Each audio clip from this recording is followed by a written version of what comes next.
चौथ्या श्लोकात भगवंतांनी कर्मयोग आणि सांख्ययोगाच्या दृष्टीने कर्मांचा त्याग अनावश्यक दाखविला.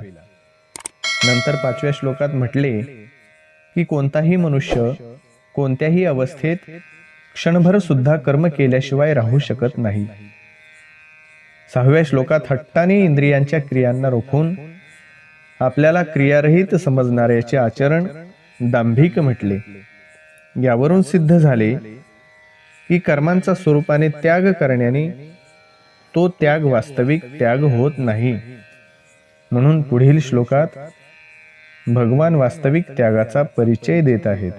यस्त्विंद्रियाणि मनसा नियम्यारभते कर्मेंद्रियैः कर्मयोग मसक्तस्स विशिष्यते.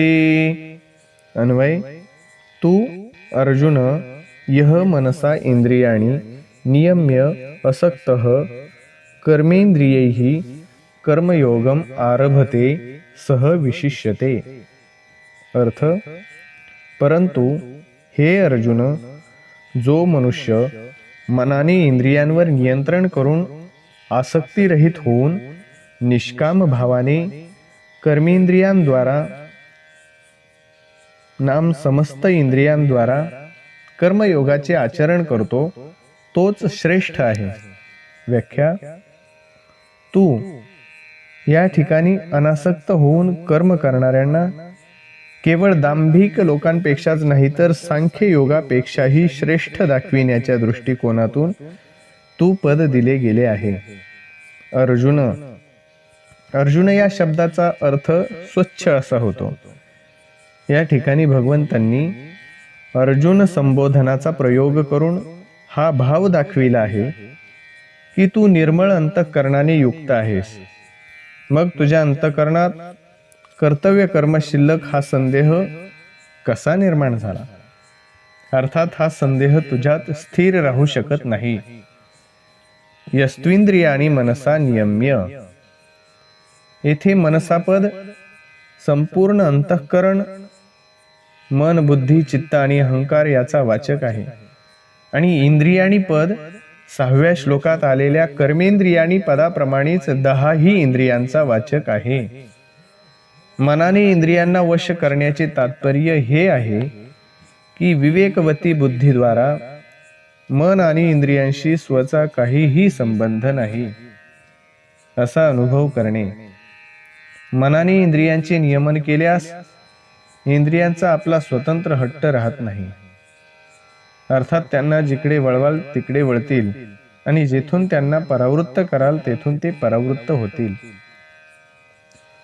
इंद्रियांचे ठिकाणी ममतेचा संपूर्णतया अभाव झाल्यासच इंद्रिय वश होतात. 12व्या अध्यायाच्या 11व्या श्लोकातही कर्मयोगासाठी इंद्रियांना वश करण्याविषयी कथन आले आहे. सर्व कर्मफल त्यागम ततः कुरु यतात्मवान. तात्पर्य: वश झालेल्या इंद्रियांकडूनच कर्मयोगाचे आचरण होते. मागील 6व्या श्लोकात भगवंतांनी संयम्य पदाने दंभाचाराच्या विषयात इंद्रियांना हट्टाने रोखून धरण्याविषयीचे विवेचन केले होते. परंतु या ठिकाणी नियम्य पदाने शास्त्र मर्यादेनुसार इंद्रियांचे नियमन करण्याविषयीचे विवेचन केले आहे. म्हणजे निषिद्ध कर्मापासून परावृत्त करून इंद्रियांना शास्त्रविहित कर्तव्य कर्मामध्ये प्रवृत्त करण्याचे विवेचन केले आहे. नियमन झाल्यास इंद्रियांचा संयम आपोआप होतो. असक्तः आसक्ती 2 ठिकाणी होत असते. 1 कर्मात आणि 2 कर्मफलात. संपूर्ण दोष आसक्तीतच असतात, कर्म किंवा त्यांच्या फलात नव्हे. आसक्ती असताना योग सिद्ध होऊ शकत नाही. आसक्तीचा त्याग होताच योग सिद्ध होतो. म्हणून साधकांनी कर्मांचा त्याग न करता त्यामध्ये असलेल्या आसक्तीचाच त्याग केला पाहिजे. आसक्ती रहित होऊन सावधानीने आणि तत्परतेने कर्तव्य कर्माचे आचरण केल्याशिवाय कर्माशी संबंध विच्छेद होऊ शकत नाही. साधक जेव्हा शरीर, इंद्रिय, मन, बुद्धीला माझे आणि माझ्यासाठी न समजता केवळ संसाराचे आणि संसारासाठीच समजून संसाराच्या हितासाठी तत्परतेने कर्तव्य कर्माचे आचरण करू लागतो, तेव्हा तो आसक्तीरहित होतो. जर तो आपल्यासाठी कोणतेही कर्म न करता केवळ दुसऱ्याच्या हितासाठी संपूर्ण कर्म करतो, तेव्हा त्याची आपली फलासक्ती आपोआप नष्ट होते. कर्मेंद्रियांनी होणाऱ्या साधारण क्रियांपासून ते चिंतन तसेच समाधीपर्यंतच्या सर्व क्रियांचा आमच्या स्वरूपाशी कोणताच संबंध नाही. परंतु स्वरूपाने अनासक्त असूनही हा जीवात्मा स्वतः आसक्त होऊन संसाराशी आपला संबंध जोडून घेतो. कर्मयोगाचे वास्तविक महत्त्व आसक्तिरहित होण्यातच आहे.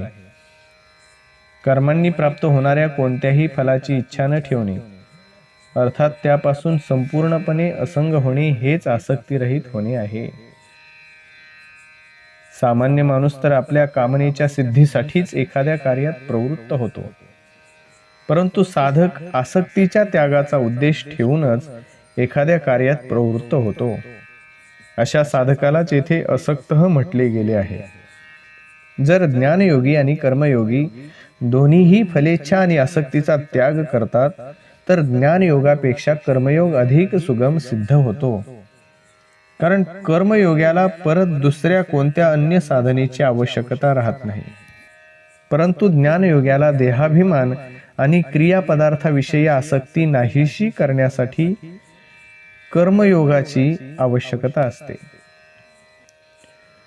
कर्मयोगात आसक्तीचा त्याग मुख्य आहे. ज्या योगे कर्मयोग्याला समत्व बुद्धीची प्राप्ती होते. म्हणून भगवान म्हणतात की कर्मांचा त्याग करण्याची आवश्यकता नाही, तर आसक्तीरहित होऊन कर्म करण्याचीच आवश्यकता आहे.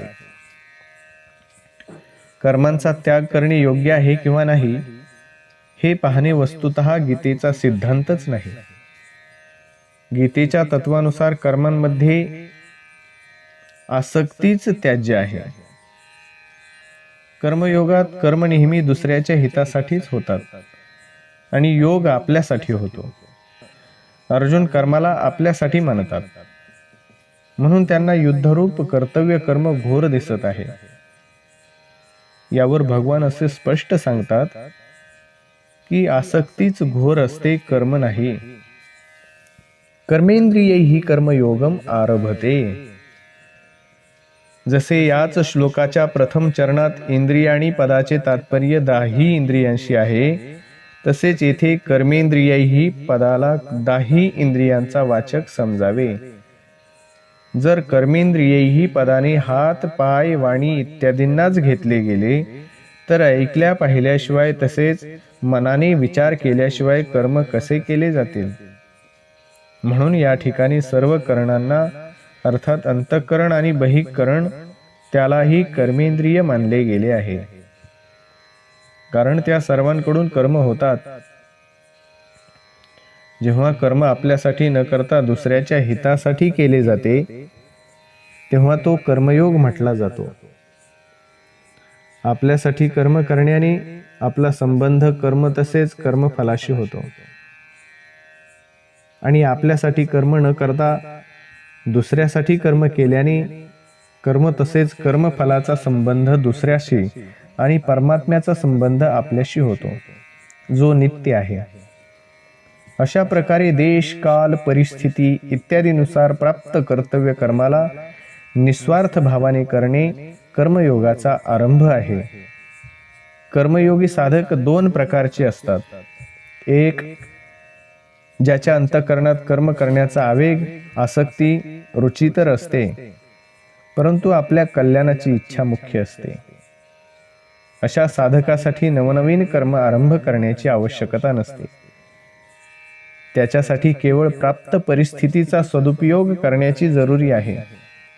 दोन, ज्याच्या अंतःकरणात आपल्या कल्याणाची इच्छा मुख्य नाही आणि संसाराची सेवा करण्यात, त्यांना सुख पोहोचविण्यात तसेच समाजाचा सुधार करण्यात अधिक रुची असते.